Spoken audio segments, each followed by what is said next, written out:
Hey everyone, welcome back again. Right now, we're going to be looking into solving equations using the quadratic formula. So as a reminder, a quadratic is any expression or equation that has a term with x squared in it. So as you can see, there's an example of a quadratic on the page, x squared plus 12x minus 8 equals 0. And again, that is a quadratic equation because there is a term with an x squared.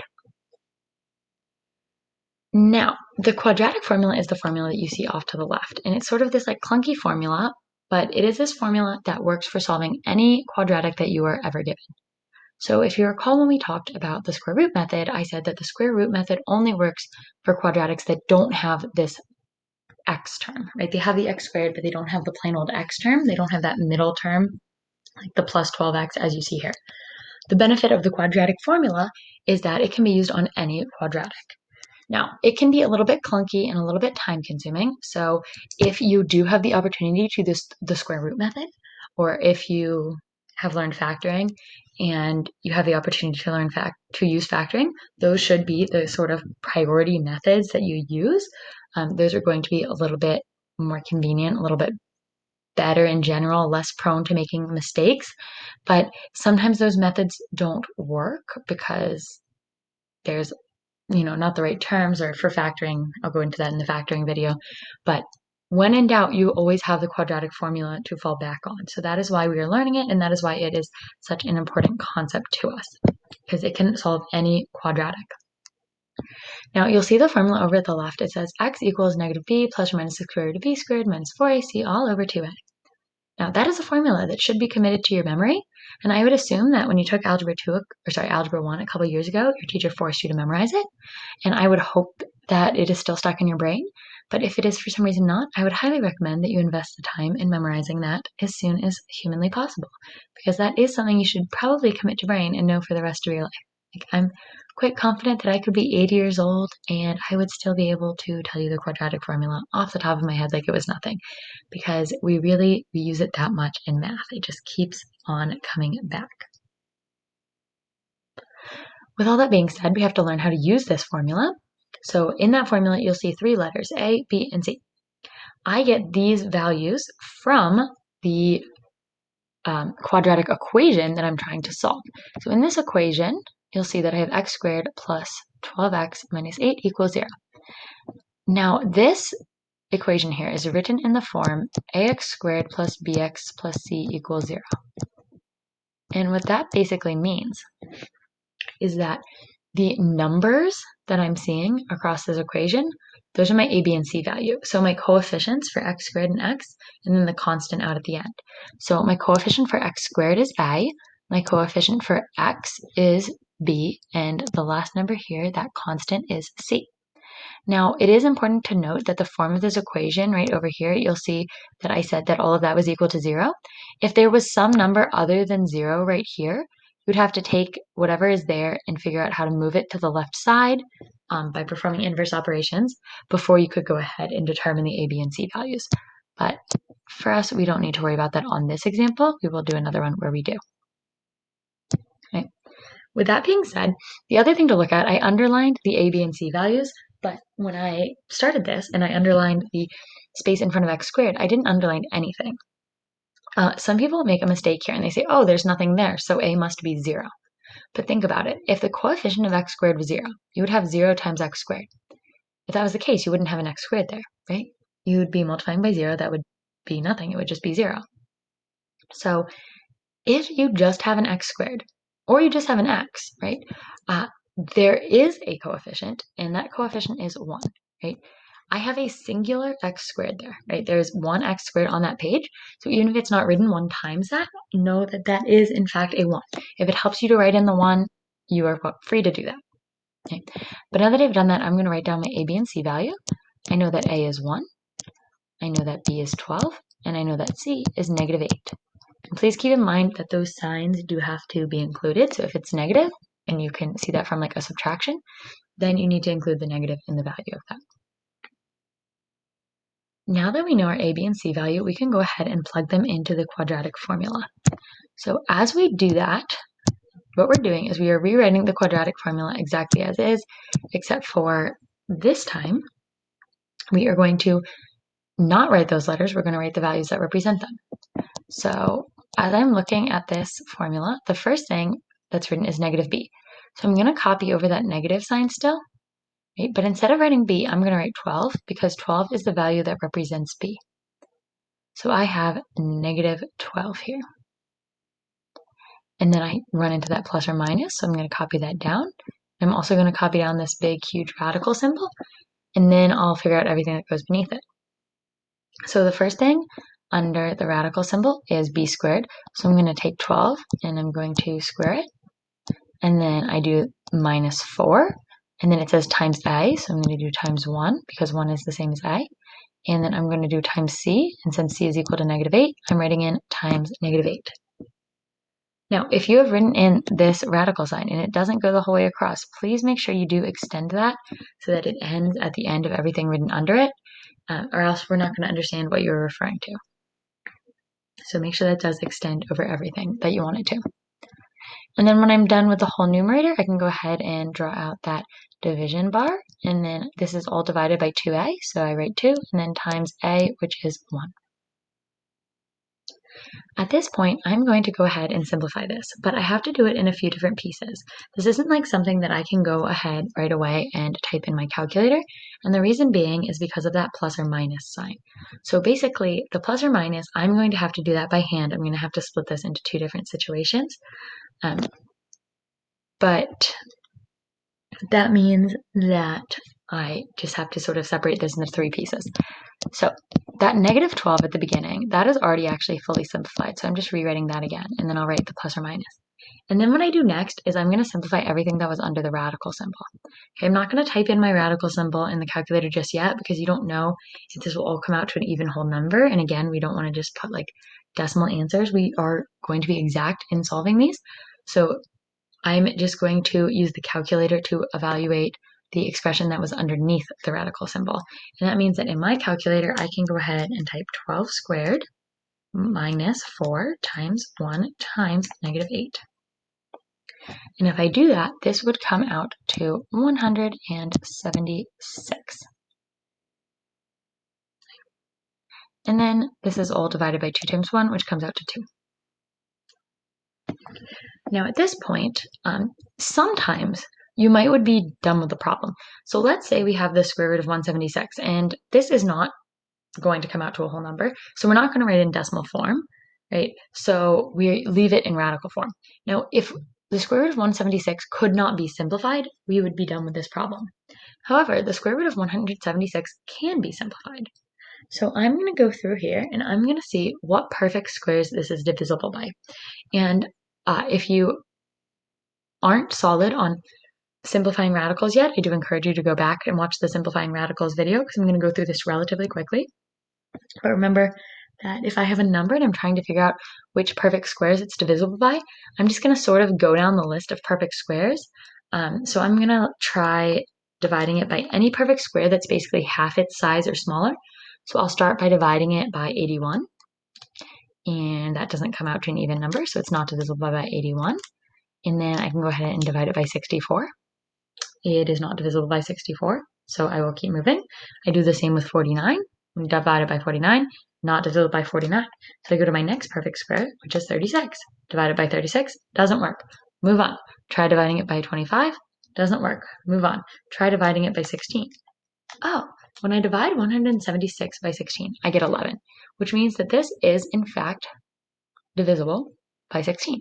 So I'm going to simplify my radical, and I'm just going to do this sort of off to the side to save some space where I'm working with the actual problem. But as I write this out, I can write 176 as the product of 16 and 11.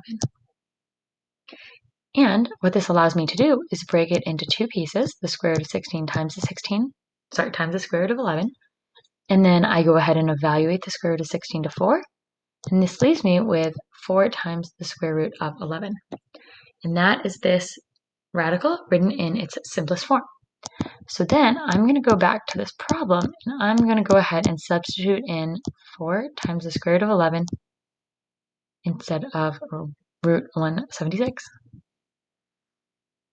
Now at this point, you might super be thinking, okay, we must be done at this point. But there's actually one other thing that I can still simplify. If you look at the two terms in the numerator, negative 12 and 4 times the square root of 11, you'll notice they're both actually divisible by 2. So I can go ahead and simplify these fractions even further. Okay, and I can go ahead and divide each of those terms in the numerator by 2. So if I divide negative 12 by 2, that comes out to negative 6. And then I'm copying the plus or minus. That always stays in the answer. And then I'm going to divide 4 root 11 by 2. Now in order to do this, I'm just dividing the 4 by 2. That gives me 2. And I have 2 times the square root of 11. So, while there are other expressions that represent the answer, if you were asked to solve and represent it in simplest radical form, okay, you would have to take all these steps and keep going until you got this answer right here. Okay. And if you are watching this and you've tried doing the homework, you might recognize that this is one of the homework problems. And if you typed any of those other answers in, it was probably marked wrong automatically. And that's because you just weren't quite there. You weren't the whole way simplified.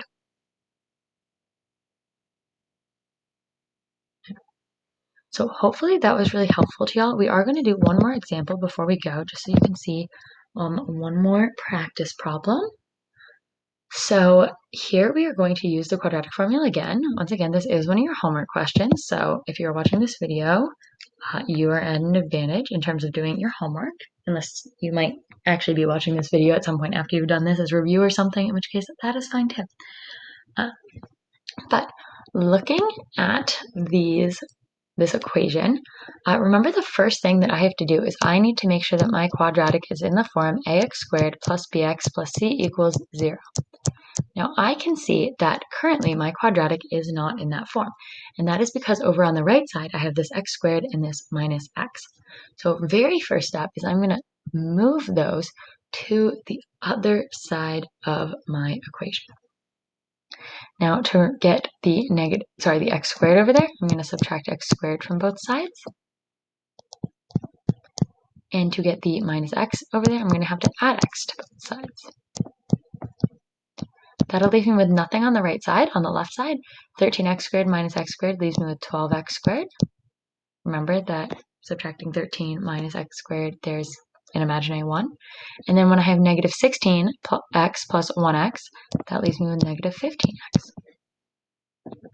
So I'm left with 12x squared minus 15x equals 0. Now, if I'm looking at this equation and I already know how to do like factoring, which is the topic we're learning after this, this would actually be a prime example of when factoring would be the fastest way to solve this problem. But as I said on the last problem, the quadratic formula can be used on any problem. So in this case, we can choose to use the quadratic formula. And since we were told to use the quadratic formula, we will continue to solve that way. But when you go to try to find what your a, your b, and your c values are, you're going to get a little bit stuck because you know that a is the coefficient of x squared, b is the coefficient of x, and then c is the constant that's added or subtracted after that. Since there is no constant being added or subtracted after that, this is a case where c is actually 0. And that's because that term just straight up isn't there. Now, you also might have an example where b is 0, and that would be sometime when you have something like this. If you didn't have the x term, but you only had the x squared and the constant, right? In that case, b would be 0. Here, we have c as 0. So I'm going to write out that a is equal to 12, b is equal to negative 15, and c is equal to 0. Again, remembering that the b is negative 15 because of the subtraction sign. Now, when I plug this into my formula, it's actually going to get a little simpler because c is 0. But again, I'm just going to go ahead and basically copy down the equation, the quadratic formula exactly as is. But instead of writing a, b, and c, I'm going to write in the values for them. So since b is negative 15, I'm writing negative b. That's going to be negative and then times negative 15. Now, this is a really common mistake. Please make sure that if you have a negative b value, you're writing two negatives. This is a double negative, okay? Since negative b is in the formula, if you're going to plug in a negative 15, there has to be a second negative there. Okay. And then I'm going to continue with plus or minus, right, that big square root symbol. B squared, so I have negative 15 squared. Please, please, please make sure you're putting this in parentheses. If you just type in negative 15 squared in your calculator without the parentheses, it will come out wrong because it will tell you the answer is negative 225, which is not the case. Okay? negative 15 squared is positive 225 because a negative times a negative is a positive. So again, anytime you're plugging in numbers that are negative, you need to put them in parentheses. Now that I've made that very clear, we will keep copying. So the next part of the formula is minus 4ac. So I write minus 4, then times my a value of 12, and then times my c value of 0. And all of that is divided by 2a, which in this case is 2 times 12. As I work through this, the next step is to simplify. So I simplify the 2 halves of the numerator separately, so either side of the plus or minus sign. So minus negative 15, that comes out to positive 15 because the negative times a negative is a positive. And then I have plus or minus the square root, and I have to evaluate everything that's under the square root symbol. Now, I could type this whole expression in the calculator if I wanted, or I could know that since the second half right over here has this 0 multiplied, that whole second part of it is actually going to turn to nothing. So really all that I have under here is negative 15 squared. Again, if you forget that and you type the whole thing in a calculator, you're fine. But regardless, you are going to end up with 225 under that radical symbol. And then in the denominator, I have 2 times 12. That gives me 24. Now, lucky for all of y'all who don't enjoy simplifying radicals, the 225 is actually a perfect square. So if I take the square root of that, it comes out to an even number, and that comes out to 15. So in reality, this simplifies to 15 plus or minus the square root of 15 over 24. Now from here, we are actually going to split this up into 2 separate equations, and we're going to solve for the 2 values of x separately. Right? Anytime I see plus or minus, it means there's 2 different answers of x. When I am left with a radical in the expression, I don't bother rewriting it separately because you can't simplify it any further regardless of whether you split it into the addition and subtraction separately. But if all of these have simplified to whole numbers, if I split it into addition and subtraction separately, then I can actually get this out to equal one singular number. So I'm going to, on one side of my page, bring this out, and I'm going to copy this, but I'm only going to use the plus sign. And on the other side of my page, I'm going to write this, and I'm only going to use the minus sign. Now, if you had more space on your page, you could write these on the same side of your page as each other, but I don't, so I'm making the space for myself.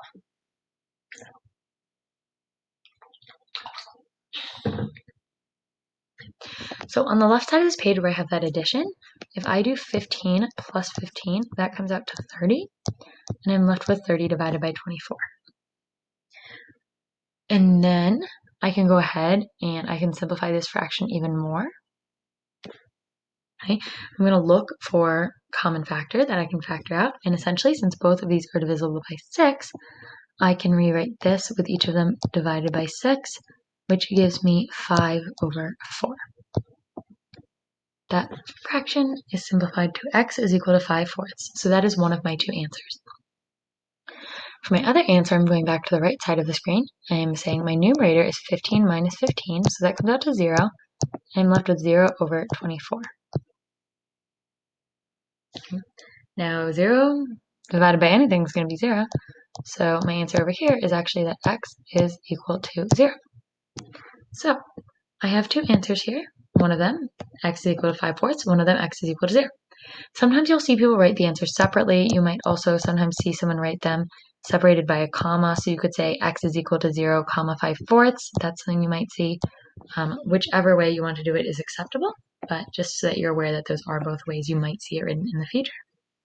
With that being said, hopefully at this point you feel comfortable and confident solving quadratic equations using the quadratic formula. If for some reason you aren't, I recommend that you seek extra resources, whether that be watching back parts of this video, looking to practice problems in the homework, other videos online, sending me an email and asking. But please make sure that you do know how to do this because this is a very, very important skill, right? This whole solving quadratics thing, it's very important in general, but specifically the quadratic formula is something that you will also be using for the rest of your lives in your math classes. So please just make sure that if you don't have it yet, you keep working until you have it, and I'm sure at some point you definitely will. So with that being said, thanks for listening. I'll see you in the next video.